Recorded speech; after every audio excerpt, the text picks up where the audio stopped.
Apa ada kelompok yang belum mengerjakan? Sudah semua, Bu. Sudah semua ya? Oke.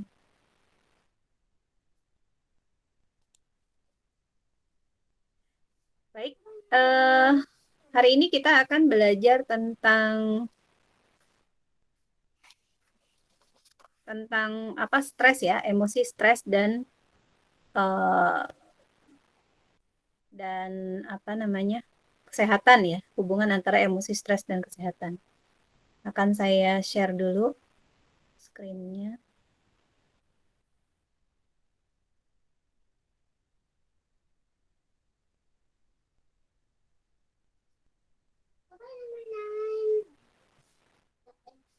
Bisa terlihat ya? Bisa, Bu. Bisa, Bu.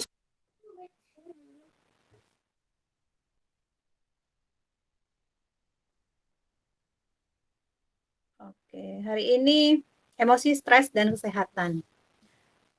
Kira-kira saya mau tanya, kira-kira yang pertama kali kalian rasakan ketika pandemi itu 2 tahun lalu, sudah 2 tahun lalu ya, itu bagaimana perasaan kalian, emosi yang kalian rasakan?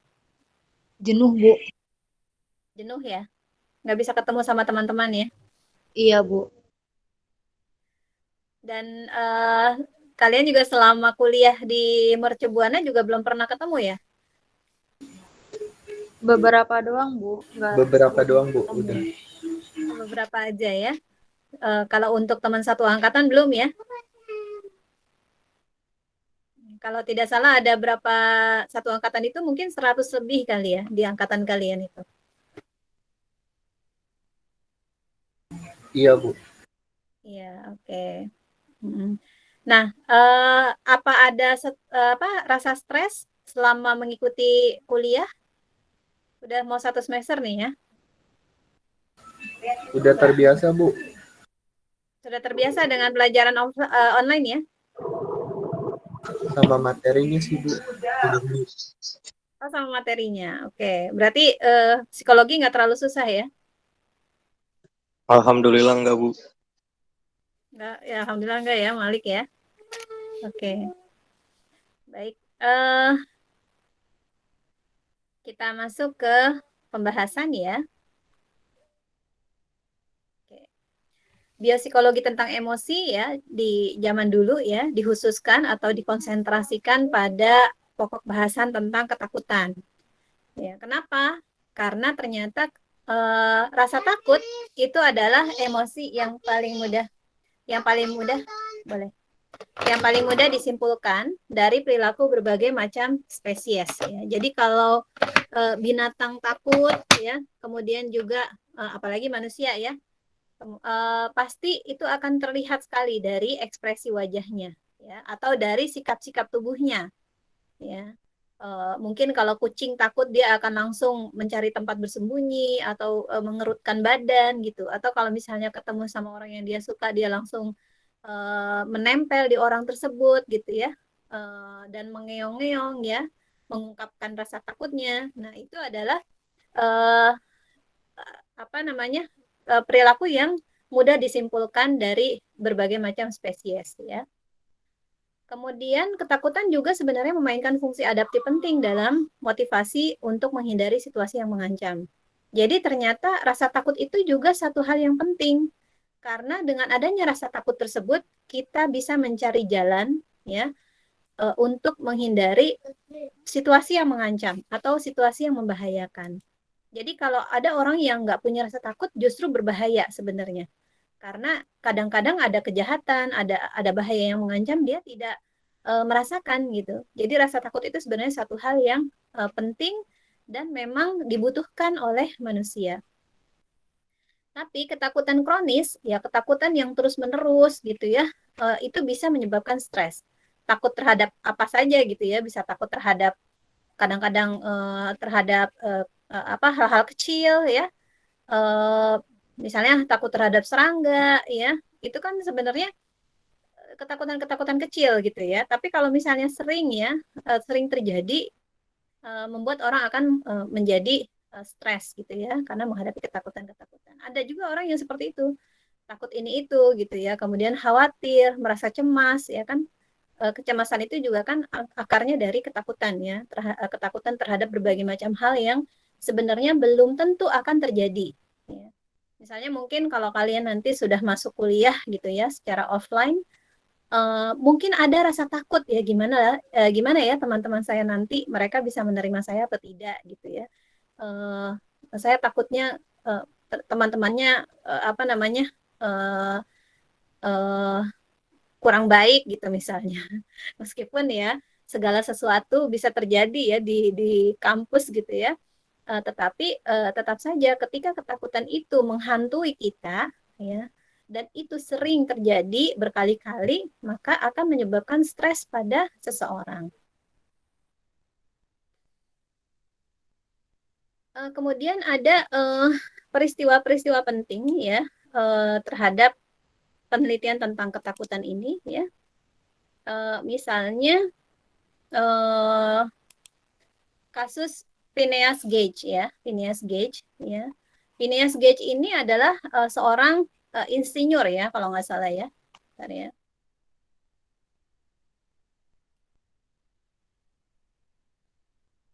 Eh, Kalau nggak salah dia itu seorang insinyur yang tugasnya adalah membuat jalan-jalan besar gitu ya. Nanti coba kalian cari sendiri ya di internet. Uh, dan dia pada satu ketika sedang meledakkan sebuah jalan, maksudnya sebuah bukit ya untuk dijadikan jalan, itu tiba-tiba bomnya itu mengenai kepalanya, ya, dan uh, rusak ya di bagian otaknya terutama lobus prefrontal medial, ya, yang melibatkan perencanaan dan emosi. Nah, ketika sebelum terjadinya kecelakaan, Phineas Gage ini ya termasuk orang yang sangat sopan ya, diterima oleh teman-temannya, kemudian juga tentu cerdas ya. Uh, tetapi ketika setelah terjadi kecelakaan ya, dan untungnya dia tidak mati ya, masih tetap bisa bertahan meskipun otaknya terkena ledakan. Tetapi ternyata kepribadiannya berubah 180 derajat ya. Sangat berbeda sekali dari kepribadian yang sebelumnya. Kalau yang sebelumnya dia sangat disukai oleh teman-temannya, setelah terjadinya kecelakaan, dia menjadi orang yang sangat kasar ya, kemudian juga temperamental ya, tidak bisa menyesuaikan diri ya, impulsif ya. Dan akhirnya tidak bisa diterima oleh orang-orang di sekitarnya gitu. Dan akhirnya tidak, dan juga dia tidak dapat diandalkan dalam pekerjaan, sehingga dia akhirnya mendapat kehilangan pekerjaannya yang tadinya seorang insinyur ya, uh, dan sangat dihormati, tapi setelah kecelakaan dia tidak bisa mempertahankan posisinya karena uh, secara moral ya sudah berubah ya, perilaku ya, secara perilaku sudah berubah. Jadi kalau misalnya ada kerusakan-kerusakan di dalam otak ya, ada kemungkinan orang yang tadinya baik ya akhirnya menjadi berubah kepribadiannya karena ada kerusakan di dalam otaknya di bagian-bagian tertentu ya, terutama di bagian prefrontal cortex ya.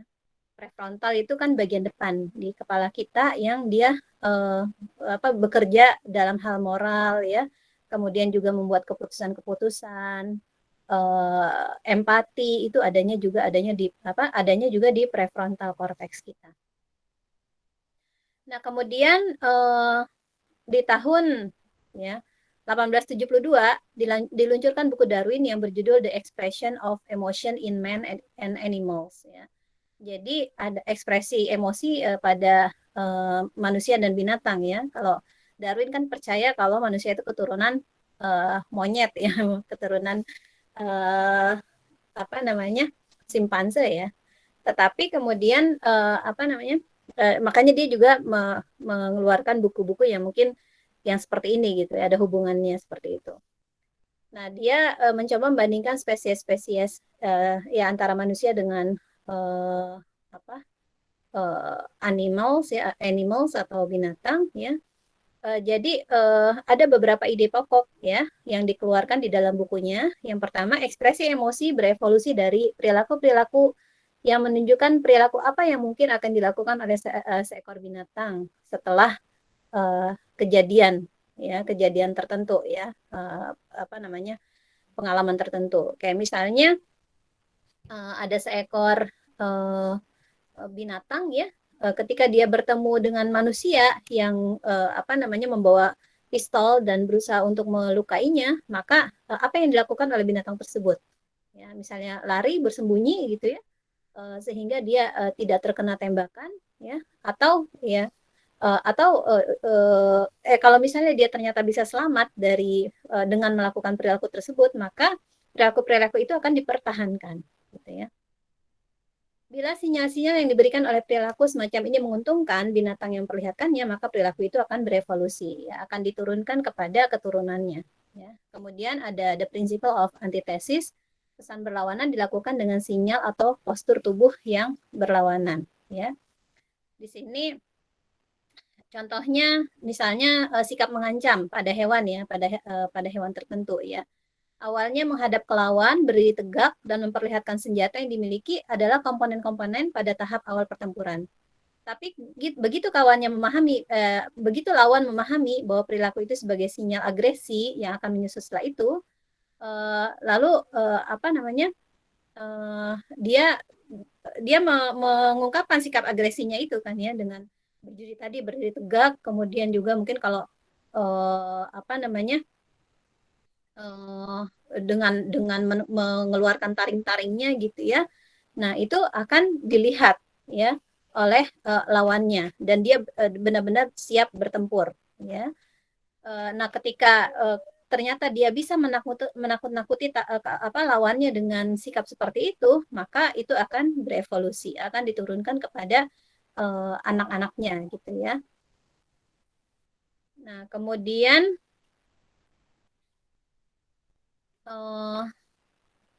ada penelitian tentang sistem limbik dan emosi ya, tahun 1937 ya. Di sini oleh Pepes ya.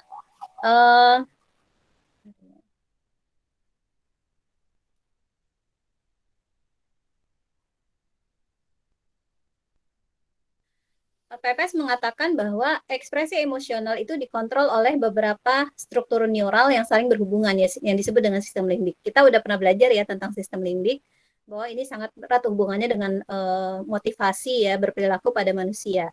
Dan ini sistem limbik ini terdiri dari beberapa bagian ya, misalnya ada amigdala. Amigdala ini terkenal sekali dengan nama otak emosi. Ya, jadi kalau perempuan itu amigdalanya lebih besar daripada laki-laki ya, secara emosional juga lebih besar gitu ya. Kemudian badan mamilaria ya, ada hipokampus ya. Hipokampus ini tempat apa namanya, memori ya, tempat memori disimpan. Fornix, cortex gyrosingulatus, septum, bulba olfaktori, dan hipotalamus. Kalau hipotalamus ini adalah tempat di mana di apa namanya, hormon ya, rajanya hormon itu berada ya. Jadi kalau misalnya ada hubungan antara otak dengan sistem hormon dalam tubuh kita, maka tempat bertemunya itu adanya di hipotalamus ya. Kita pernah belajar waktu belajar tentang sistem hormon. Nah, sindrom Kluver-Bucy ya, di sini di tahun 1939 ya, ditemukan oleh Kluver-Bucy namanya ya, Kluver-Bucy. Makanya dinamakan simbol Kluver-Bucy ya. Di sini mereka mengadakan percobaan terhadap kera ya. Jadi kera-kera ini lobus temporal anteriornya dibuang ya, termasuk di dalamnya amigdala ya, di dalam lobus temporal anterior itu ya.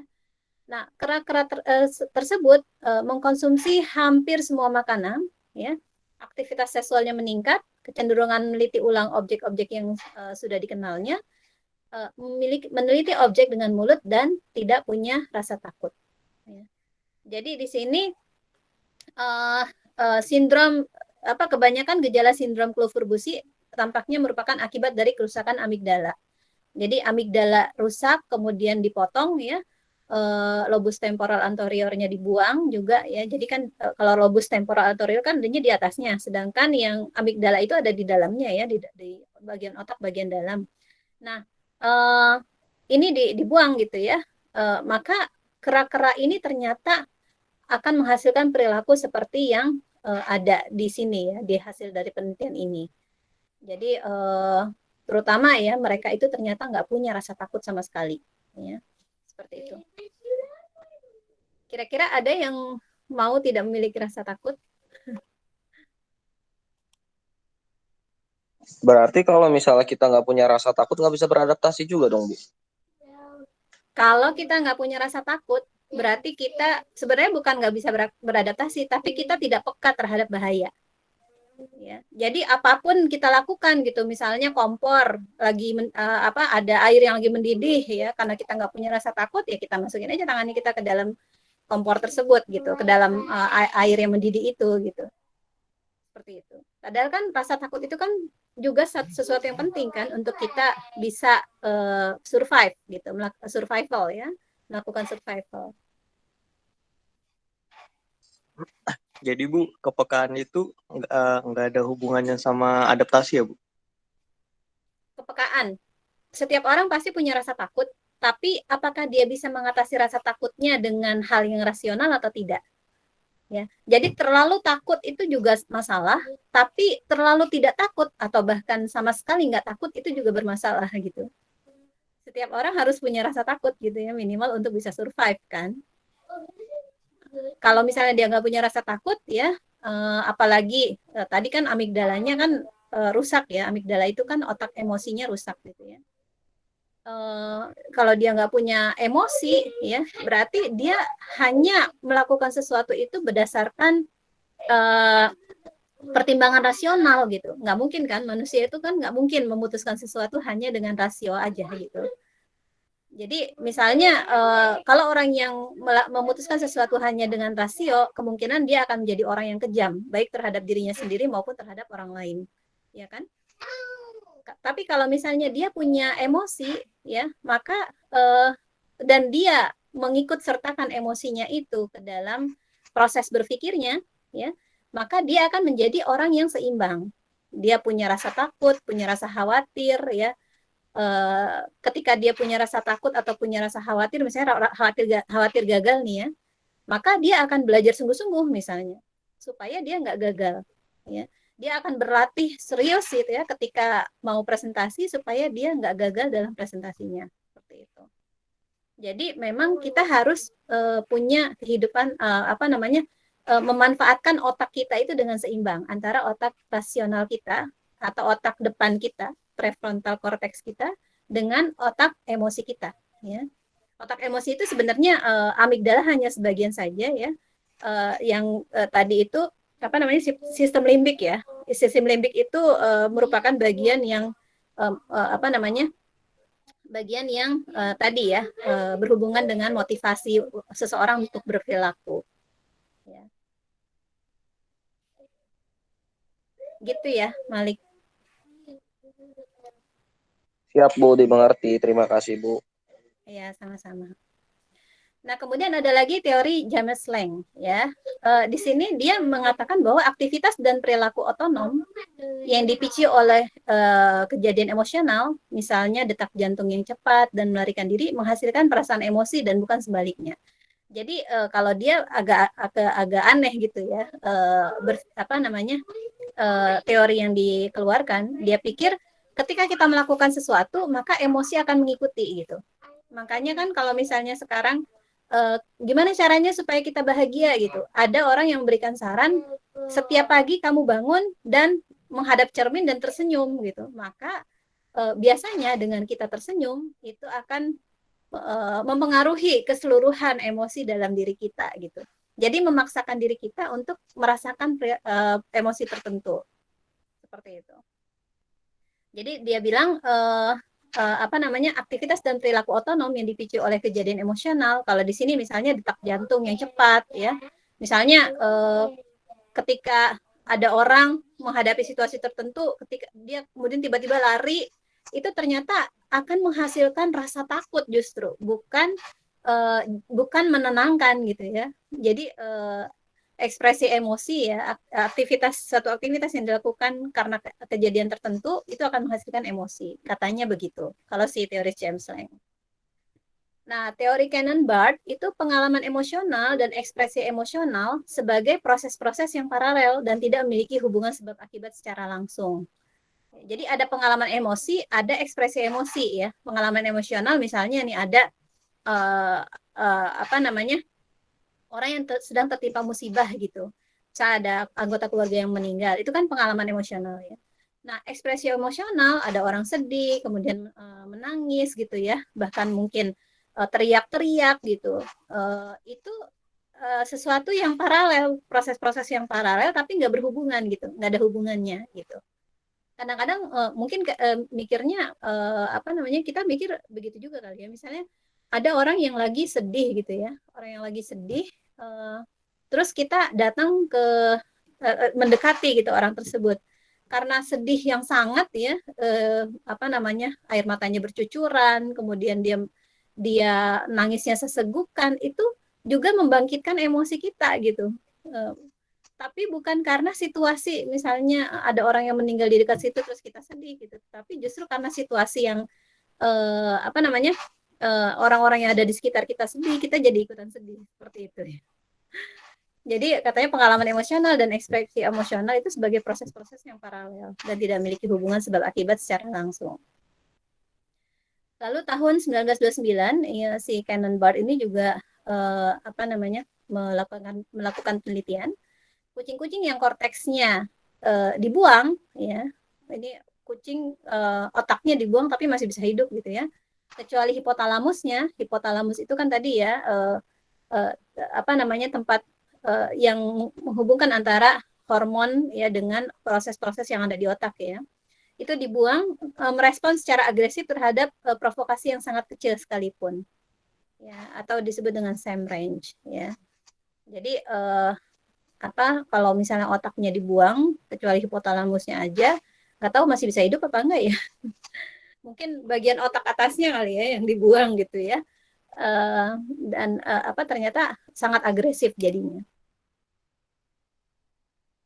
Emosi dan sistem syaraf otonom ya. Di sini setiap emosi itu sistem syaraf otonom, masih ingat? Ada yang masih ingat nggak?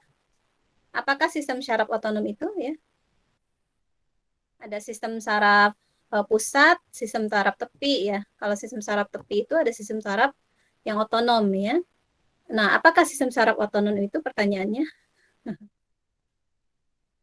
Masih ingat tidak?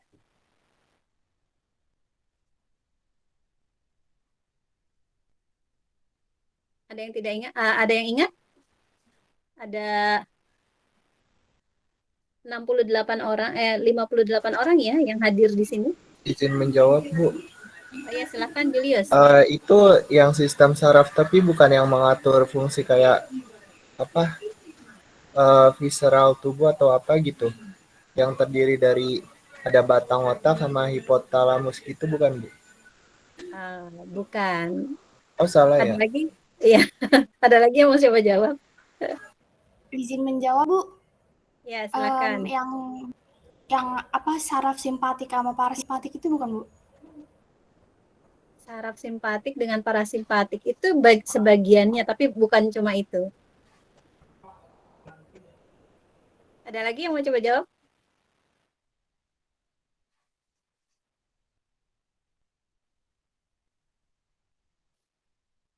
Oke, namanya kan otonom ya. Otonom itu berarti dia bekerja sendiri gitu. Bekerja sendiri maksudnya tidak dikontrol oleh rangsangan dari luar. Nah, itu adanya di dalam tubuh kita ya. Jadi syaraf-syaraf yang ada di jantung, yang ada di paru-paru, yang mereka tuh kerjanya otonom gitu. Kita mau berhentiin juga nggak bisa, karena kalau kita berhentiin kita mati kan. Jadi sistem saraf otonom itu sistem saraf yang ada di organ-organ di dalam tubuh kita. Nah, ini sangat berhubungan sekali ya sistem saraf otonom dengan emosi ya. Setiap emosi itu ditandai dengan pola aktivitas syaraf otonom yang berbeda-beda ya. Misalnya tekanan darah ya, kemudian juga detak jantung, ya bahkan juga misalnya ada kelenjar keringat yang ikut berpartisipasi gitu ya. Misalnya di sini kalau kita apa namanya merasa ketakutan, ya kemungkinan tekanan darah akan meningkat, detak jantung juga akan meningkat gitu. Nah, jadi di sini ada namanya pilografi. Pilografi ini biasanya dipakai untuk di kepolisian ya. Jadi mendeteksi emosi ya. Metode interogasi yang menggunakan indeks-indeks sistem syaraf otonom untuk emosi untuk menyimpulkan kejujuran respon dari subjek. Biasanya ini ya, mereka pakai tes ya, tes apa namanya? Ya, yang bisa ditempel di dalam tubuhnya dia, kemudian ditanya kalau misalnya ada reaksi di dalam sistem syaraf otonomnya, ada kemungkinan orang ini berbohong. Seperti itu. Nah, komponen-komponen emosi. Emosi itu muncul sebagai hasil dari appraisal proses atau proses penilaian. Nah, cara seseorang mengevaluasi kejadian atau objek dalam lingkungannya berdasarkan hubungannya dengan tujuan-tujuan saat itu. Kayak misalnya, apa sih yang kalian rasakan ketika kalian belajar biopsikologi? Coba jujur deh. Jujur, kira-kira apa sih yang dirasakan ketika belajar biopsikologi? Kadang ngantuk, Bu. Kadang ngantuk ya? Awalnya seneng, Bu. Lama-lama Kenapa? pusing. Pusing ya? Materinya terlalu susah ya? Kalau misalnya belajar statistik gimana? Pengen tidur aja, Bu, itu, Bu. Pengen tidur aja ya? Nah, sebenarnya karena kita belajarnya online ya, ada kemungkinan ya kita masih berada di dalam suasana rumah kita sendiri kan, nggak ketemu sama dosennya gitu ya. Kalaupun ngelihat dosennya itu dari jarak jauh ya, dari apa ponsel atau dari atau dari laptop aja gitu. Jadi mungkin secara emosi juga nggak terlalu banyak pengaruh gitu kan, nggak mungkin dosennya menghukum kalian gitu ya. Ya coba di rumah kalian kalau misalnya nggak bisa jawab silahkan push up di rumah masing-masing gitu. Nggak mungkin ya. Tapi ketika kalian nanti masuk ke dalam kelas ketemu dosen dengan berbagai macam watak yang berbeda-beda gitu ya, kemungkinan akan ada proses penilaian gitu. Kalian akan melakukan appraisal proses ya, proses penilaian ya. Jadi misalnya ada dosen yang killer gitu ya. Kalau misalnya kalian nggak ngerjain tugas, langsung dihukum gitu misalnya. Nah, kalian akan mengevaluasi itu kejadian atau objek dalam lingkungan ya, berdasarkan dengan tujuan-tujuan saat itu. Misalnya saat kuliah kan tujuannya belajar gitu. Dosennya paling bete kalau misalnya ada mahasiswa datang kuliah itu cuma sekedar setor muka gitu, nggak ada niat untuk belajar gitu kan. Nah seperti itu. Jadi mungkin ketika kalian masuk ke dalam kelas, maka proses penilaian itu akan lebih berasa, emosi itu akan lebih ikut gitu ya, ikut serta ya di dalam proses penilaian itu. Nah, appraisal proses ini atau proses penilaian ini itu men-trigger ya atau mencetuskan emosi-emosi yang berbeda-beda yang disebut dengan core relational themes. Ya, ada tema-tema yang berhubungan dengan inti atau tema dari apa namanya kejadian yang terjadi. Misalnya, kalau kita kehilangan sesuatu itu pasti yang timbul adalah rasa sedih gitu ya. Kalau hak-hak kita diabaikan, ya, misalnya Kak saya masuk kelas, tapi kenapa saya nggak di absen itu? Nah, itu biasanya timbul marah gitu ya, rasa marah. Ekspresi perasaan ya ada rasa cinta, ya. Kemudian menyaksikan penderitaan orang timbul belas kasih. Itu adalah tema-tema emosi yang berhubungan dengan kejadian dengan inti, ya. Kalau biasanya kalau offline itu akan banyak sekali mahasiswa yang mengeluh tentang absensi. Jadi meskipun misalnya udah di absen udah ya, tapi kadang-kadang mungkin mahasiswanya telat, jadi kan udah lewat kan waktu absensinya gitu kan. Nah di ujung-ujung pas mau ujian biasanya mahasiswa tuh sering ngejar-ngejar dosen. Bu, ini dong saya diabsenin, saya kan masuk kelas di tanggal berapa gitu ya, saya juga udah lupa ya, seperti itu. Nah, tapi kadang-kadang ya kalau seperti itu, ini berarti salah siapa nih? Gitu. Karena kan saya nggak mungkin ngeklik mengabsen yang eh, apa namanya lewat gitu ya, melewati absensi orang lain ya seperti itu. Tapi ini kejadian-kejadian yang mungkin akan kalian temui ya, apakah di sini ataupun nanti saat kalian masuk offline. Appraisal proses ini menghasilkan tahapan primer ya atau primary appraisal stage dan sekunder atau secondary appraisal stage ya. Primary itu biasanya nggak disadari dan sangat cepat sekali kejadiannya. Jadi emosi yang primer itu biasanya tidak disadari dan cepat ya berlangsungnya, menghasilkan perasaan senang atau tidak senang secara umum. Misalnya kalau kalian diomelin sama ibu gitu ya, bangun tidur terus ketika lagi siap-siap mau kuliah ya, itu tiba-tiba diomelin, kamu ini gitu ya, di rumah kerjaannya cuma ngelihat HP terus gitu, padahal mau kuliah kan, lihat HP-nya itu karena mau kuliah gitu. Nah kemudian ada timbul perasaan marah ya, tidak senang karena diomeli sama orang tua gitu ya, bangun tidur belum ngapa-ngapain udah buka HP gitu ya karena apa namanya, karena harus belajar ada kelas ya seperti itu. Nah, yang sekunder adalah tahap yang lebih khusus yang mengubah perasaan senang atau tidak senang tersebut pada emosi yang lebih spesifik. Seperti ketakutan, marah, harga diri, terima kasih, empati. Kalau tadi misalnya pas diomelin itu ada rasa nggak nyaman sekali ya. Ada rasa marah, tapi kan kita belum bisa mendeskripsikan perasaan apa itu gitu ya. Nah, tapi ketika terus-menerus ya ada timbul perasaan sekunder ya, maksudnya emosi itu masih terus terjadi, maka kemudian ada tahap yang lebih khusus ya, menjadi emosi yang lebih spesifik tadi. Oh, saya marah karena diomelin sama ibu pagi-pagi gitu ya.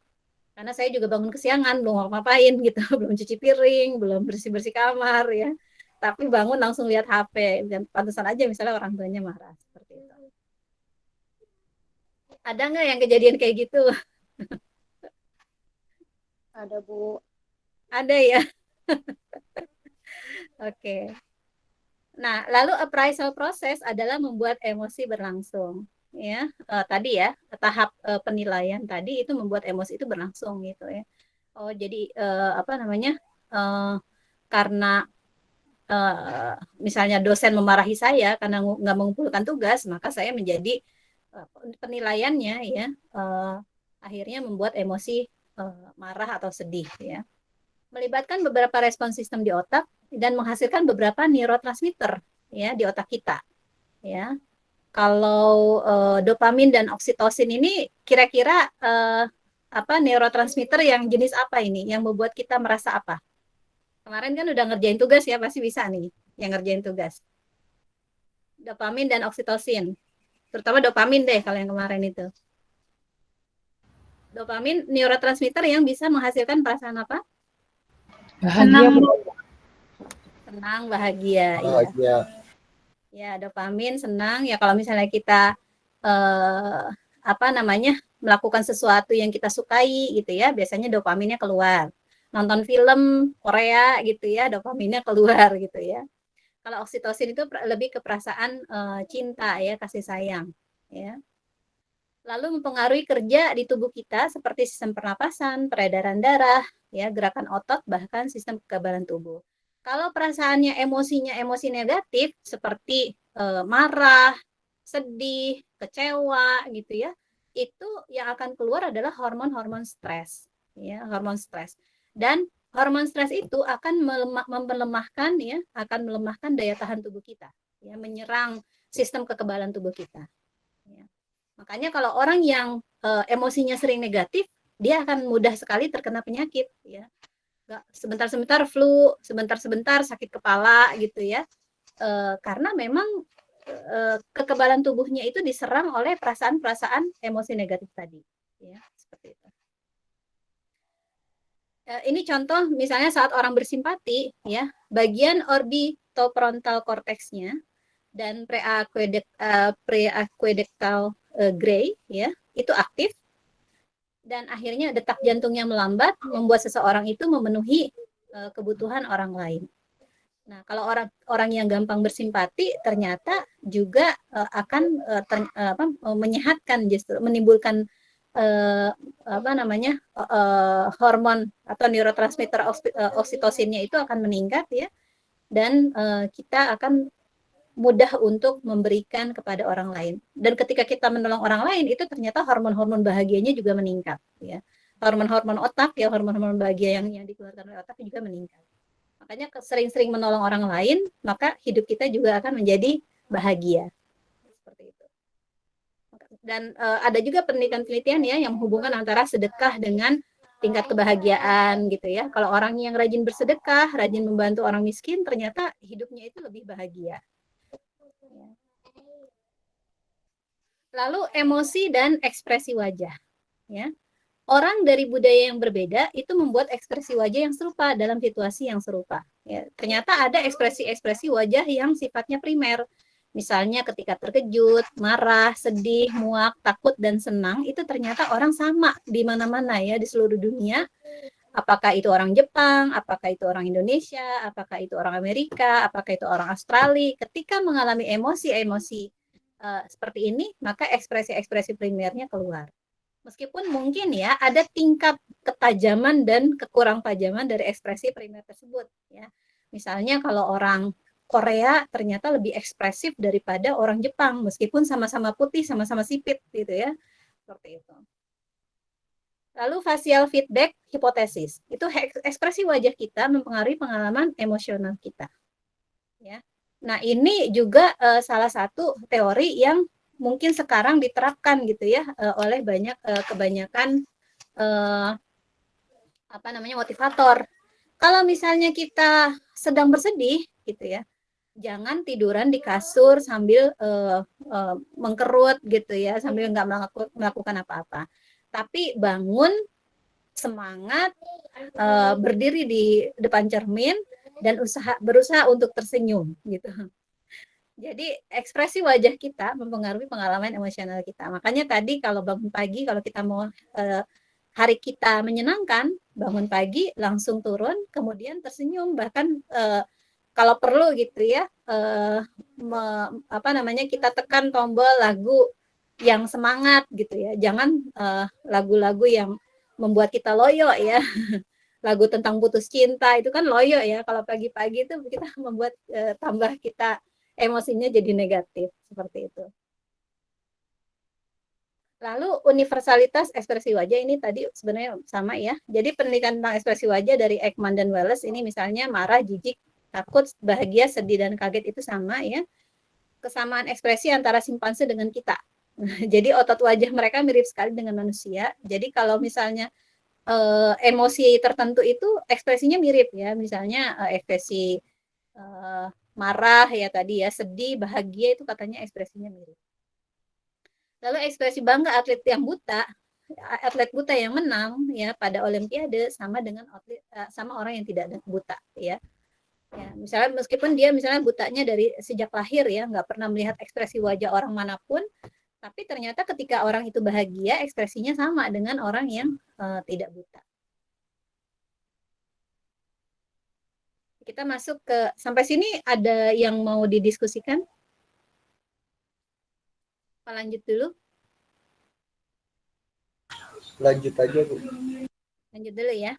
Oke, kita masuk ke materi tema ketakutan, pertahanan, dan agresi. Di sini takut adalah reaksi emosional terhadap ancaman, kekuatan pendorong untuk melakukan perilaku defensif ya, bertahan.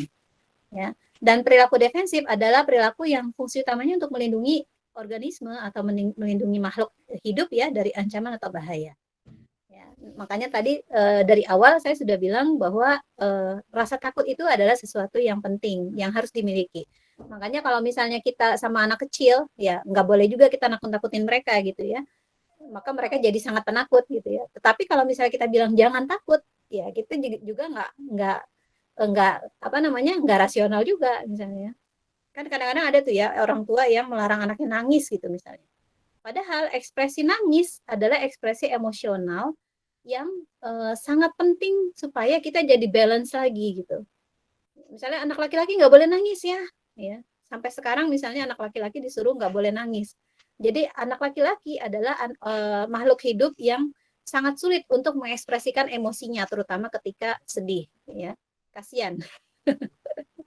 Kamu gitu nggak, Julius? Enggak sih, Bu. Enggak ya, boleh nangis ya kalau di rumah ya. Iya, Bu. Syukurlah. Tekanan batin kalau nggak nangis. Oke. Nah, lalu perilaku agresif adalah perilaku yang fungsi utamanya untuk mengancam atau mencelakai.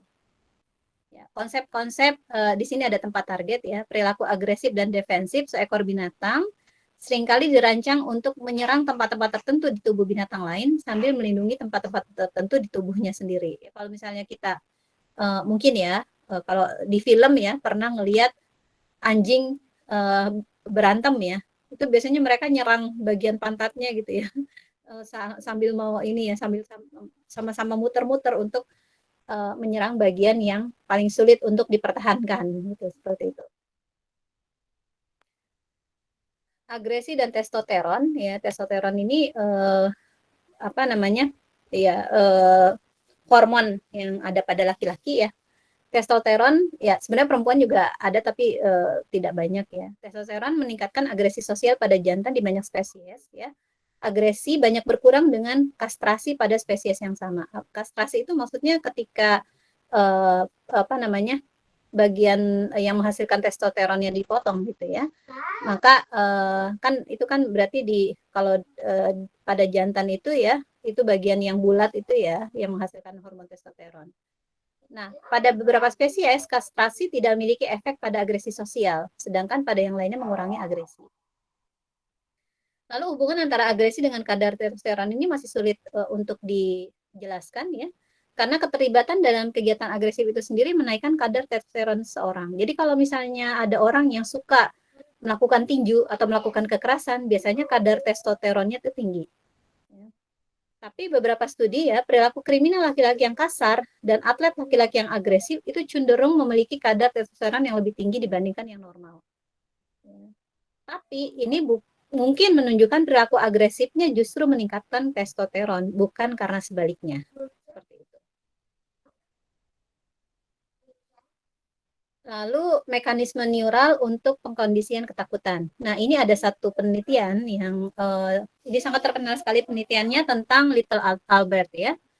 Di sini dilakukan oleh peneliti yang sangat terkenal, peneliti psikologi yang sangat terkenal yaitu Watson ya dan Rainer, yang disebut dengan fear conditioning. Di sini ya, fear conditioning itu adalah pembentukan ketakutan. Jadi rasa takut itu dibentuk gitu. Memang dilatih supaya seorang itu bisa takut sebagai respon terhadap stimulus yang semula netral ya, stimulus yang kondisional ya, netral, dengan memperlihatkan beberapa kali sebelum stimulus aversif atau stimulus tidak terkondisi.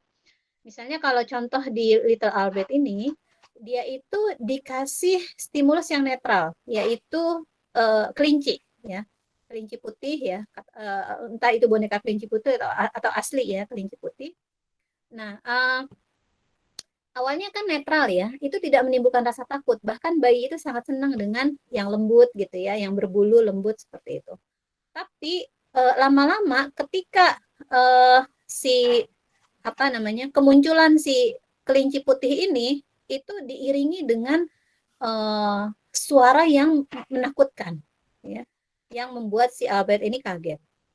Nah, kemudian suara itu terus diperdengarkan gitu ya, sampai lama-lama akhirnya suara ini tidak diperdengarkan lagi dan kelinci putihnya tetap diperlihatkan kepada si kecil Albert. Lama-lama si kecil Albert juga akhirnya takut dengan kelinci itu. Yang tadinya kelinci itu netral, tidak menakutkan, malah mungkin cantik gitu ya, kemudian menyenangkan buat anak-anak, tapi ternyata akhirnya menjadi sesuatu yang menakutkan. Nah, ini sebenarnya kalau di psikologi sosial ini banyak sekali ya dibahas gitu ya. Kalau misal, dan ini bisa menjelaskan kenapa ada orang yang fobia sosial ya. Jadi kayak misalnya ada orang yang takut sekali ya ketemu sama orang lain atau diajak ke mall ya. Itu biasanya karena ketika dia masuk mall itu terjadi pengalaman-pengalaman yang tidak menyenangkan. Misalnya sering dimarahin sama orang tuanya di mall gitu ya. Lama-lama akhirnya dia menganggap bahwa mall itu tempat yang tidak menyenangkan. Padahal yang nggak menyenangkan kan dimarahinnya ya. Tapi karena itu sering kali terjadi, setiap kali ke mall sama orang tuanya dimarahin sama orang tuanya gitu ya, maka akhirnya dia menganggap mall itu adalah tempat yang mengerikan, tempat yang menakutkan, seperti itu. Lama-lama dia menjadi fobia ya, nggak berani lagi ketemu orang ya, atau terutama ketika ke mall. Amigdala dan pengkondisian ketakutan. Agar pengkondisian ketakutan auditorik terjadi, tadi kan dengan suara keras tadi ya, auditorik kan berarti kan telinga ya. Sinyal-sinyal yang diberikan oleh bunyi itu perlu mencapai nukleus geniculate medial, bukan korteks auditorinya. Jadi nukleus geniculate medial, ingat ya, kalau misalnya ada stimulus dari telinga, itu biasanya kan masuk ke nukleus geniculate medial, baru ke korteks auditori ya. Kalau visual berarti lateral ya, nukleus geniculate lateral, dan dia itu adanya di otak, di tengah ya, di batang otak kita ya, sebagai kayak antena gitu ya, antena yang akan menyiarkan stimulus itu dan akan ditangkap oleh otak yang paling atas di dalam otak kita. Sebuah jalur dari nukleus geniculate medial ya ke sebuah struktur selain korteks auditori memainkan peranan kunci dalam pengkondisian ketakutan. Jalur khusus tersebut menuju ke amigdala ya. Lesi pada amigdala dan lesi pada nukleus geniculate memblokir pengkondisian ketakutan. Jadi kalau misalnya dipotong ya jalur tersebut ya, jalur khusus yang menuju amigdala dan lesi pada jalur ya pada nukleus geniculate itu nanti akan membuat seseorang tidak bisa nggak takut lagi gitu ya. Tadi kan udah terkondisi nih ketakutannya, udah terbentuk gitu ya ketakutannya terhadap sesuatu yang sebenarnya biasa buat orang lain ya, seperti itu. Pengkondisian ketakutan kontekstual seperti lingkungan atau konteks ya, tempat stimuli yang menyebabkan ketakutan dapat membangkitkan ketakutan. Di sini kontekstual fear condition. Kayak misalnya kalau ada orang yang pernah mengalami tabrakan gitu ya di daerah tertentu, biasanya ada kontekstual fear condition tuh mungkin. Ya, mungkin ya, nggak semuanya begitu ya. Jadi dia takut setiap kali lewat situ gitu. Nah, kemudian hipokampus memainkan peran kunci dalam ingatan lokasi spasial dan terlibat dalam kondisian ketakutan kontekstual. Hal-hal lain yang berhubungan dengan ketakutan adalah nukleus lateral amigdala ya. Di sini terlibat secara kritis dalam perolehan, penyimpanan dan pengekspresian ketakutan terkondisi ya, amigdala ya. Jadi kalau misalnya nanti ini sangat penting sekali kalau kalian udah jadi psikolog ya. Biasanya trauma-trauma ya atau PTSD ya, PTSD, post traumatic stress disorder ya. Itu biasanya menyimpan ketakutan-ketakutannya ini di sini nukleus lateral amigdala ya. Lobus prefrontal diduga mempengaruhi nukleus lateral amigdala untuk menekan ketakutan terkondisi tersebut. Jadi kalau misalnya lateral amigdala nukleus lateral amigdalanya ini aktif ya, orang kan jadi takut terus ya. Nah, maka kita harus mengaktifkan kerja dari lobus prefrontal kita ya. Makanya ada terapi kognitif. Terapi kognitif itu berarti kita mengubah cara dia berpikir supaya ketakutannya hilang gitu. Mengubah cara dia berpikir ya. Tadinya kan dikuasai oleh emosi ya. Si amigdala ini yang menguasai perilakunya. Dia ketakutan terhadap sesuatu gitu ya. Tapi ketika prefrontal cortex kita, PFC kita diaktifkan, dia diminta untuk melihat lagi apakah ketakutannya itu rasional atau tidak. Karena itu sesuatu yang biasa buat orang lain gitu, seperti itu. Itu namanya terapi kognitif atau terapi pikiran. Ya. Hipokampus diduga berinteraksi dengan bagian amigdala itu untuk memediasi belajar tentang konteks berbagai kejadian terkait dengan ketakutan. Nah, amigdala ini juga ada jalur yang menyambungkan, yang kesambung dengan hipokampus ya. Hipokampus itu kan memori ya, pusat memori kita gitu.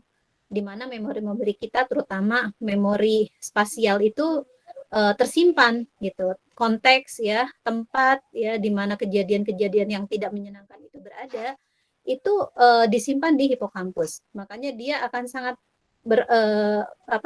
dia berhubungan erat dengan amigdala ya, untuk memediasi belajar tentang berbagai macam kejadian yang terkait dengan ketakutan. Oke, ini stres dan kesehatan ya. Stres dan kesehatan ini ada dua macam stresor ya. Semua stresor, pengalaman yang menyebabkan respons stres yang bersifat psikologis, misalnya kecemasan akan kehilangan pekerjaan atau fisik, misalnya paparan dingin dalam waktu lama, menghasilkan pola inti perubahan psikologis. Ya, biasanya ada respon dari pada diri kita gitu. Ada perubahan psikologis ketika kita lagi banyak tekanan gitu ya. Misalnya kalian nih lagi ada TB2 gitu, TB2-nya banyak lagi dari 5 mata kuliah, 5 ya? 5 atau 7? 7, Bu. Nah, dari 7 mata kuliah semuanya ngasih TB2 gitu misalnya. Itu kan stres ya. banyak sekali yang harus dikerjakan gitu. Kalau biopsikologi cuma nganalisa film mungkin nggak terlalu masalah ya. Yang masalah ketika kalian disuruh bikin makalah mungkin ya sama dosen-dosen yang lain gitu ya. Begitu nggak? Iya, Bu. Iya. Nah, ini kan stres ya, menimbulkan stres atau tekanan gitu ya. Nah, biasanya itu akan mempengaruhi psikologis atau fisik kita ya. Stres psikologis yang kronis ya, biasanya kronis ini adalah sesuatu yang lama berlarut-larut ya terjadi, dan inilah yang akhirnya bisa menyebabkan kita menurun kesehatannya ya. Selama melakukan TB2 apakah ada yang sakit, ada yang flu gitu ya? Alhamdulillah nggak ada, Bu. Nggak ada, Bu. Nggak ada ya? Nggak ada ya, berarti sehat-sehat semua ya, alhamdulillah ya. Kalau ada yang sakit berarti memang stresnya lumayan besar ya, stresornya lumayan besar. Di sini Hans Selle ya, seorang seorang peneliti ya, menyatakan bahwa stres dalam jangka pendek menghasilkan perubahan yang adaptif ya. Justru bagus stres jangka pendek itu ya buat kita, yang membantu binatang untuk merespons stresornya ya. Misalnya ketika kalian diminta untuk presentasi itu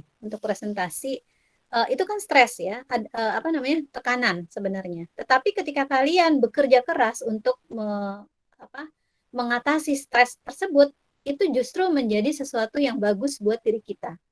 Jadi kita punya tingkat adaptasi yang lebih tinggi ya. Semakin kita bisa mengatasi stresor-stresor yang kita hadapi, maka tingkat adaptasi kita terhadap tekanan itu juga akan semakin meningkat. Dalam jangka panjang, ia menghasilkan perubahan-perubahan yang maladaptif, misalnya kelenjar adrenalnya membesar. Ya.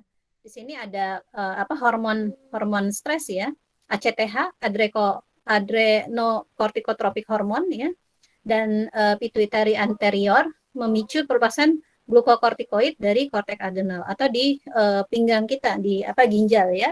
Itu ternyata akan mengaktifkan hormon-hormon stres ya.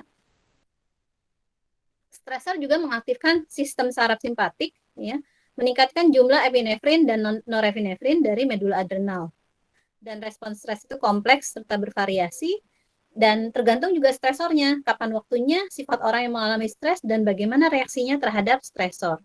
Jadi yang namanya stres ini meskipun kalian sama semuanya ya, satu angkatan dari 7 mata kuliah, kalian harus mengerjakan TB1 semuanya, tapi ada orang yang nyantai, ada orang yang gerasa-gerusu, ada orang yang stres banget gitu ya, bahkan mungkin sampai sakit gitu ketika mengerjakan tugas-tugas tersebut ya.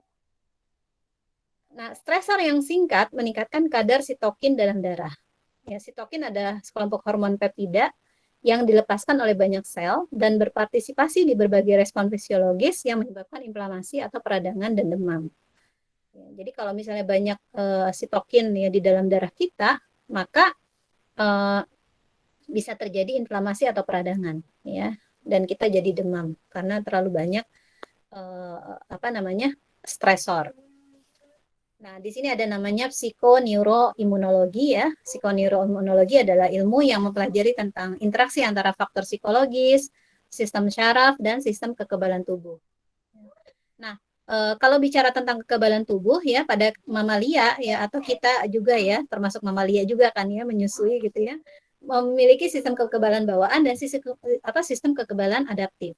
Kalau kekebalan bawaan ya mungkin kita ketika kita punya banyak hormon-hormon bahagia, biasanya virus itu susah untuk menyerang. Tapi ketika kita stres ya, hormon-hormon stresnya datang makin banyak, maka tadi ya kadar stokinnya meningkat, akhirnya kita jadi mudah sekali terkena stres ya, terkena penyakit. Lalu sistem kekebalan adaptif itu misalnya vaksin ya. Kalau kalian udah semuanya vaksin COVID-19, ada yang Saya belum sudah. vaksin? Saya sudah, Bu. Sudah, Bu. Ya. Nah, vaksin itu sebenarnya adalah virus yang dilemahkan, kemudian dimasukkan ke dalam tubuh kita supaya tubuh kita tuh tahu cara menghadapi kenalan dulu sama vaksinnya, terus dia tahu cara menghadapi virus tersebut gitu. Jadi ketika ada virus yang benerannya datang, tubuh kita udah tahu cara menghadapi mengatasi si virus. Ya. Nah, dalam meta-analisis yang dilakukan oleh Segerstrom dan Miller ya 2004, terungkap bahwa efek stres pada fungsi kekebalan tubuh tergantung pada jenis stresornya. Kalau ada yang namanya stres akut ya, stresor akut itu singkat, atau stres yang kronis yang berlangsung lama. Ya, kalau stres akut itu eh, yang singkat-singkat ya, kayak misalnya kalian ngerjain TB2, nanti terus ngadepin UAS gitu ya, itu kan singkat-singkat ya. Nah, makanya juga ketika kalian belajar ya, itu jangan cuma belajar aja, tetapi juga usahakan supaya happy gitu ya. Ada masa istirahatnya, ada happy-happynya, hubungan sosial ditingkatkan dengan teman, dengan keluarga gitu ya. Ada teman ngobrol, ada teman curhat, maka itu akan membuat kesehatan mental kita tuh seimbang ya. Stresornya itu singkat-singkat gitu. Kadang-kadang stres kalau lagi ketemu kuliah yang susah gitu ya, tapi kemudian ketika kita ngobrol sama teman itu jadi senang, happy lagi gitu ya. Seperti itu. Nah, misalnya stres yang kronis yang berlangsung lama itu juga misalnya ada salah satu anggota keluarga yang sakit gitu ya, atau masalah keluarga, broken home itu bisa menjadi stres yang kronis bagi kita ya. Oke, ini kayaknya pembahasan terakhir ya, stres pada anak ya. Anak-anak yang menjadi subjek perlakuan yang tidak semestinya atau bentuk-bentuk stres berat lainnya memperlihatkan berbagai macam abnormalitas pada otak dan sistem endokrin atau sistem hormonnya dia. Ya. Di TB1 ini kalian udah belajar ya, TB1. Saya akan minta apa yang bisa merusak ya perkembangan otak anak ya. Salah satunya adalah stres. Ya. Jadi kalau anak yang stres itu dengan anak yang sehat, ya, yang bahagia itu ternyata otaknya tuh berbeda. Ya.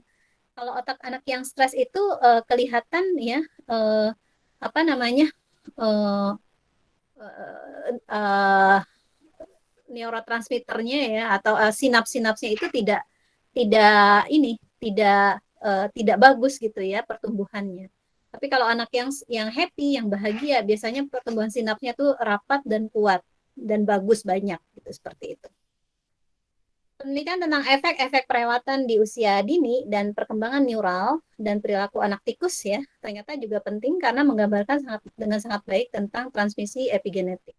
Maksudnya transmisi epigenetik itu ketika dia punya pola asuh yang baik saat dia masih kanak-kanak ternyata itu pola asuh itu diturunkan kepada anak-anaknya. Tapi kalau pola asuhnya jelek, ibunya cuek gitu ya, atau ibunya galak, itu akan kemungkinan juga diturunkan kepada keturunannya. Ya, seperti itu. Oke. Selesai. Baik, sampai sini mungkin ada yang mau ditanyakan. Berhenti berbagi dulu ya. Kira-kira jelas atau tidak penjelasan tadi? Jelas, Bu. Jelas, Bu. Oke, ini juga termasuk salah satu tema yang tidak terlalu sulit sih ya. Meskipun mungkin banyak istilah-istilah bagian otak yang berhubungan sama stres dengan emosi ini yang mungkin agak sulit untuk dihafal.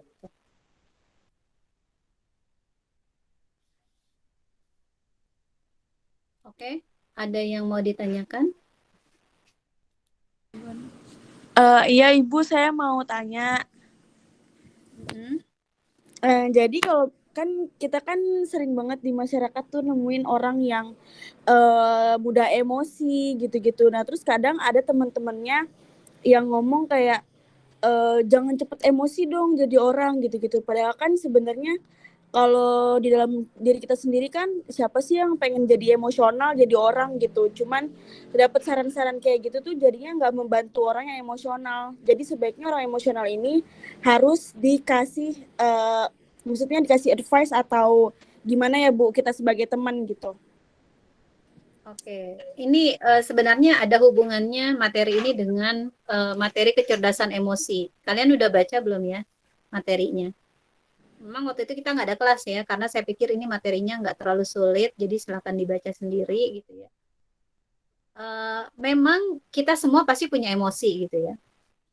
Dan setiap orang ya seperti yang tadi saya bilang, kalau emosinya sedih ya itu nggak boleh ditahan juga, karena justru ketika kita menahan emosi kita itu akan merusak juga sebenarnya, membuat kita stres, kesehatan kita jadi menurun segala macam.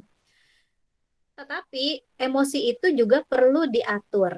Ya. Jadi orang yang cerdas secara emosi bukan berarti dia nggak punya emosi ya, tetapi dia bisa mengatur emosinya dengan baik sehingga emosinya itu bisa keluar dengan cara yang tepat dan tempat yang tepat.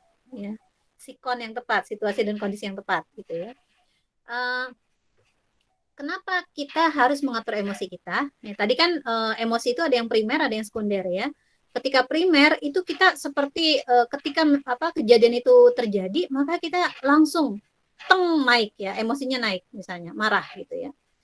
Tapi saat itu ya, kalau orang yang cerdas emosinya, dia akan diam. Diam, maksudnya dia menganalisa dulu, kira-kira kenapa saya memiliki emosi seperti ini? Kenapa rasanya nggak nyaman sekali? Kenapa rasanya kayak mau nonjok orang gitu misalnya. Nah, itu orang yang cerdas secara emosi, dia akan diam. Ya, makanya ya kalau di dalam Islam ya ada hadisnya kalau misalnya kita marah maka lebih baik diam dulu. Kenapa diam? Ketika kita diam, maka prefrontal cortex kita itu mendapat kesempatan untuk menganalisa, untuk mengelola gitu ya. Sebenarnya situasi dan kondisi seperti apa sih yang sekarang sedang dihadapi gitu. Lalu apa perilaku yang tepat yang harus kita keluarkan untuk menghadapi sikon tersebut. Ya. Tapi kalau misalnya kita terus bereaksi, ketika emosi primer itu keluar, kita langsung bereaksi gitu ya, itu terjadi yang namanya hijack atau pembajakan otak. Ya. Emosi kita tuh membajak otak kita, membajak ya, membajak itu berarti mengambil alih gitu ya, mengambil alih kemudian memerintah diri kita untuk bekerja tanpa benar-benar berpikir secara matang apakah keputusan itu tepat atau tidak. Makanya kalau misalnya ada orang yang lagi marah terus dia tiba-tiba membunuh istrinya sendiri, itu berarti ada hijack emosi seperti itu. Makanya kalau orang yang cerdas secara emosi, ketika dia mulai merasakan ada perubahan di dalam dirinya, mulai merasakan perasaan tidak nyaman, maka dia diam dulu, atau mungkin jalan-jalan dulu ya, atau orang yang misalnya lagi nggak enak banget gitu ya perasaannya, lagi marah atau lagi sedih, dia kemudian jalan-jalan aja, jalan-jalan, melihat suasana baru, memberikan waktu buat prefrontal cortexnya untuk berpikir. Dengan cara itu maka dia bisa mengambil keputusan yang tepat seperti itu. Makanya kalau orang-orang yang mungkin ya taat ya pada ajaran agama ya, ketika dia mengalami sesuatu yang membangkitkan emosi, dia boleh berdoa tuh, boleh diam, berdoa, merenung dulu gitu ya. Merenung, bahkan mungkin minta tolong ya kepada Yang Maha Kuasa, meminta dikasih ilham ya, dikasih jawaban apa yang harus saya lakukan ketika ini terjadi. Biasanya ketika dalam keadaan tenang itu muncul ide-ide ya, ada jalan-jalan keluar untuk mengatasi masalah yang sedang dihadapi. Tapi kalau misalnya panik, kemudian juga langsung merespon gitu ya, maka ada kemungkinan keputusan yang diambil itu tidak tepat, bahkan membahayakan. Seperti itu ya, Salsabila. Baik Bu, terima kasih. Oke, Ibu, sama-sama. Ya, kalau soal orang-orang yang kadang emosinya suka kehambat tuh Bu, soalnya dia lagi ada kejadian gitu di luar Bu, yang dia belum sempat buat ngeluapin emosinya, terus ke bawah gitu ke rumah gitu Bu, kan agak nyebelin jadinya. Itu iya. harus Nah, nyikapinnya kayak gimana ya Bu ya? Padahal itu bukan tanggung jawab kita kan. maksudnya kamu dapat kena dampaknya juga. Iya, kena cipratannya gitu Bu. Dia harus belajar tentang kecerdasan emosi berarti. Ya, memang ada orang-orang yang apa ya? Tadi mungkin kalau dalam bahasa Indonesianya em, dia itu mudah marah ya. Apa sih bahasa Indonesianya? Saya lupa juga ya. Berangasan gitu ya, mudah marah ya. Kalau emosi itu harus dikeluarkan ya. Tapi orang-orang yang seperti ini eh, dia akan rentan sekali tadi terhadap pembajakan emosi sebenarnya. Makanya kalau misalnya dia marah, ya baiknya dia apa namanya? Kalau misalnya apa ketemu orang terus malah dia memuntahkan emosinya itu kepada orang lain, lebih baik dia mendingin jalan-jalan aja dulu sendiri, ya menenangkan diri dulu. Kalau udah tenang baru ke rumah, gitu. Seperti itu. Paling kayak gitu, Malik. Iya ya Bu. Mungkin kalau ya mungkin kalau kondisinya lagi enak, lagi baik, coba aja cerita-cerita tentang kecerdasan emosi. Baik Bu. Terima sarannya. Terima kasih Bu. Ya sama-sama. Kenapa kita harus bisa mengatur emosi kita ya? Karena itu ternyata ada hubungan dengan kemampuan sosial. Ketika kita bisa mengatur emosi kita, bisa memahami emosi kita dengan baik, biasanya kita bisa memahami emosi orang lain gitu. Dan ketika kita bisa memahami emosi orang lain, kita kan jadi tahu ya, oh dia lagi marah, kira-kira apa yang harus saya lakukan ya ketika dia sedang ini gitu. Apakah kita ambilkan minum, nepuk-nepuk bahu dia, kemudian juga eh, apa namanya kalau misalnya ada orang lagi sedih, kita ajak dia untuk apa namanya jalan-jalan gitu ya. Kita coba mencarikan hiburan seperti itu. Jadi ini ada hubungan erat dengan kemampuan sosial sebenarnya. Kecerdasan emosi dan kemampuan sosial. Makanya kalau di dalam nanti kalau kalian belajar tentang psikologi perkembangan ya, biasanya perkembangan sosial emosi itu disatukan gitu. Perkembangan sosial dan emosi ya seseorang. Karena memang sangat erat sekali hubungannya. Seperti itu. Jadi kalau misalnya ada orang yang cerdas secara emosi, biasanya dia kemampuan sosialnya, kemampuan dia untuk berhubungan dengan orang lain juga akan sangat baik sekali. Seperti itu ya. Ada lagi? Bu, saya izin bertanya, Bu. Ya, silahkan Raihana. Bu, pada kasus swing mood itu gimana ya, Bu? Swing mood. Apa itu swimut?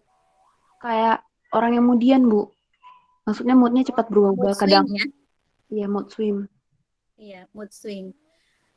Nah, mood swing ini ya, kalau tadi emosi itu kan bisa berlangsung langsung ya ketika kejadian itu sikon ya, situasi dan kondisi itu terjadi, maka emosi yang muncul. Tapi kalau dalam jangka waktu yang lama ya emosi itu tetap bertahan itu biasanya disebut dengan mood ya, mood yang lama. Jadi emosi itu cepat sedangkan mood itu bisa berlangsung dengan sangat lama. Nah, mood swing ini apa penyebabnya gitu? Apakah karena bisa jadi karena ada yang namanya ini ya apa namanya manik depresif ya atau apa depresi itu ada dua, ada yang manik, ada yang memang depresi sedih gitu ya. Manik itu senang, yang kedua tuh sedih. Jadi dan ini bisa terjadi ketika orang yang sedang mengalami kesedihan yang sangat, dia bisa menjadi uh, apa berubah-ubah itu emosinya. Kadang-kadang sangat gembira sekali, semangat segala macam. Tapi kadang-kadang juga sangat sedih ya, sampai dia nggak mau melakukan apapun ya, hanya mau berdiam diri dalam kamar. Tapi itu kasus-kasus yang berat. Tapi ada juga misalnya mood swing yang mungkin ringan gitu. Misalnya ada orang yang lagi haid ya atau lagi premenstrual syndrome ya. Nah, itu sindrom sebelum menstruasi ya. itu kadang-kadang moodnya itu swing gitu dengan sangat cepat. Ya, misalnya sekarang dia lagi happy terus tiba-tiba marah-marah gitu. Atau setelah marah-marah dia sedih gitu misalnya seperti itu. Nah, ini perlu dicari penyebabnya apa gitu ya. Kalau misalnya emang ada pengaruh hormonal ya, misalnya remaja itu ya yang sangat rentan terhadap mood swing ini gitu ya. Tapi biar bagaimanapun ya, ketika kita memahami diri kita sendiri, misalnya saya tahu nih, saya sedang apa nih sekarang, saya sedang sedih banget gitu. Misalnya karena apa? Karena tadi nilai saya udah keluar nilai, ternyata nilai saya jelek gitu misalnya. Jadi akhirnya sedih banget dan itu sedihnya sampai berjam-jam gitu seperti itu. Nah, gimana caranya untuk mengatasi emosi yang sedih itu gitu? Harus dicari jalan keluarnya. Jangan cuma diam aja gitu ya atau terbawa dengan suasana sedih terus-menerus gitu ya. Jadi harus dicari misalnya ya udah kalau gitu saya minum coklat gitu. Coklat itu kan katanya ada zat yang membuat timbul perasaan senang ya. Kemudian juga mungkin dengerin musik yang happy gitu ya atau ngobrol sama teman cerita-cerita itu cerita-cerita lucu atau baca komik yang lucu-lucu gitu ya jadi meningkatkan lagi moodnya gitu nggak terpuruk lagi moodnya seperti itu dan yang paling penting juga memahami bahwa yang namanya nilai itu ya bisa naik bisa turun gitu kan Eh, setelah dievaluasi oh ternyata nilai saya jelek itu karena saya ngerjainnya nggak sungguh-sungguh waktu itu gitu saya cuma ya sekedarnya aja karena terburu-buru karena masih banyak tugas-tugas lain yang harus dikerjakan gitu. Jadi ada evaluasi, dia tahu banget kesalahannya di mana dan setelah itu dia berusaha untuk lebih mengatur waktunya lagi supaya nilainya menjadi lebih baik seperti itu. Gitu ya Raihana. Mudah-mudahan bisa dipahami. Iya, Bu, terima kasih. Oke. Ada lagi yang mau bertanya? Ibu, ini pertanyaannya agak nggak nyambung sih Bu, tapi pengen tahu deh Bu, Ibu sendiri percaya nggak sih kalau zodiak itu pengaruhnya Zodiak. ada gitu ke kepribadian Bu? Saya nggak percaya zodiak ya. Oke Bu, terima kasih Bu. Iya. Karena kita bisa membentuk kepribadian kita sendiri. Meskipun ada ya, kalau kita kan dalam psikologi kita juga belajar bahwa ada karakter dasar yang mungkin kita miliki karena dari orang tua kita ya, karakter yang menurun karena genetik gitu ya, atau karena memang otak kita itu dibentuk dari orang tua kita juga gitu ya. Tapi secara umum, bagaimanapun kita ya saat ini kita bisa membentuk diri kita di masa depan gitu. Misalnya saya ini orangnya saya mungkin orangnya mager gitu ya. Kemudian juga saya orangnya tadi ya kemudian gitu ya. Tapi kan bisa dibentuk gitu supaya nggak mager gimana. Jadi saya misalnya punya target-target pribadi gitu yang harus dicapai dalam waktu 6 bulan atau 1 tahun ke depan apa gitu. Bagaimana caranya supaya nggak moody? Ya udah, saya bisa ketemu sama banyak orang, terutama kalau bisa tuh punya teman-teman yang happy-happy gitu ya, yang bisa diajak happy ya, seperti itu. Atau saya punya hobi yang bisa membuat saya uh, semangat gitu. Itu kan berarti kita bisa membentuk diri kita gitu, membentuk kepribadian kita. Saya orangnya tadinya suka marah-marah, tapi kan bisa dibentuk jadi sabar gitu. Karena itu kan latihan, bisa dilatih supaya kita jadi sabar. Yang tadi ya, seperti itu. Jadi zodiak itu misalnya kamu tahunnya tahun sionya sio anjing ya, ada nggak sio anjing? Kayaknya ada ya.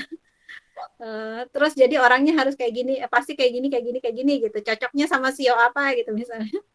Iya. Tapi kita nggak mau lah hidup kita diatur sama sio ya, itu kan buatan manusia ya. Seperti itu. Kita punya kebebasan untuk merubah diri kita. Bu, mau nanya sekali lagi, Bu. Ya. Kan tadi Ibu bilang kita harus ngelatih kesabaran gitu kalau misalkan kita mau emosi.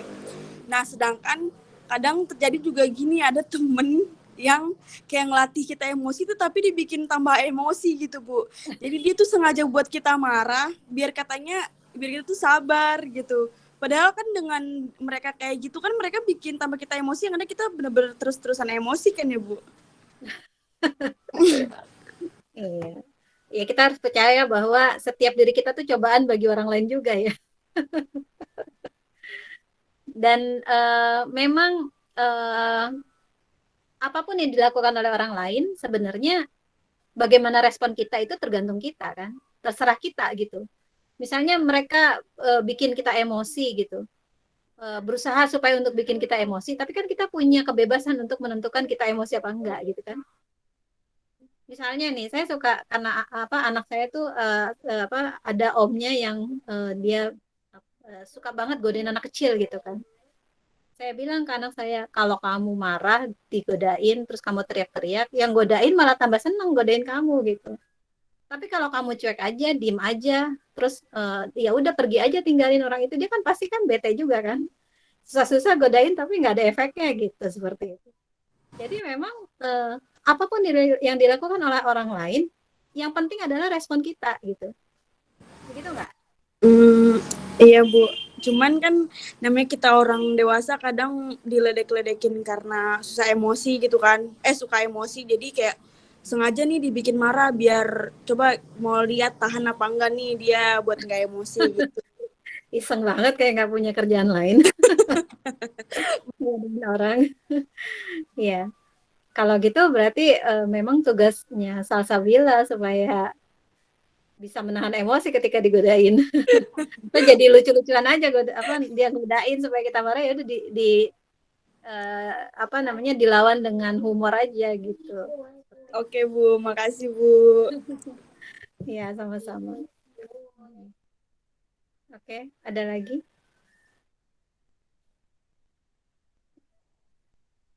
Iya Bu, saya mau nanya.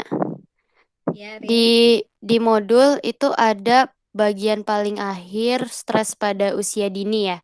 Nah, saya mau nanya, kira-kira gejala atau hal yang ditunjukkan dari rasa stres anak kecil dan orang dewasa itu berbeda nggak ya? Terus kalau beda, gimana caranya kita sebagai orang awam yang cuma bisa ngelihat gejala-gejala fisiknya, itu mengetahui bahwa si anak ini stres dan bagaimana cara kita menanggulanginya gitu, Bu? Biasanya salah satu ciri anak yang stres itu, ya pertama dia sulit untuk tersenyum ya. Kemudian yang kedua dia gampang sakit, ya. Gampang kena flu. Biasanya kalau ada anak yang seperti itu, nah ini anak stres nih kayaknya. Jadi ya mungkin juga ya misalnya ibu muda ya, biasanya ibu muda yang baru nikah, baru punya anak, bingung gitu ya harus ngapain ya, nggak ada yang bisa ngajarin caranya ngurusin anak tuh seperti apa gitu misalnya. Maka itu ibunya stres, anaknya tambah stres ya, anaknya juga justru tambah stres lagi. Jadi misalnya ciri-cirinya kalau anak-anak itu biasanya seperti itu. Mungkin sering nangis ya, sering nggak all out gitu loh. Maksudnya ekspresinya tuh nggak ceria gitu ya. Sering sering nangis ya, atau cemberut gitu. Dan juga misalnya dia gampang sakit, fisiknya lemah ya. Itu salah satu ciri dia mungkin stres gitu. Dan yang sebenarnya yang membahayakan, stres yang terjadi di masa anak-anak ini akan membentuk karakternya dia, kepribadiannya dia. Dan membuat dia itu lebih sulit untuk belajar hal-hal baru, lebih membuat dia anak itu jadi nggak berani ya mencoba hal-hal baru ya.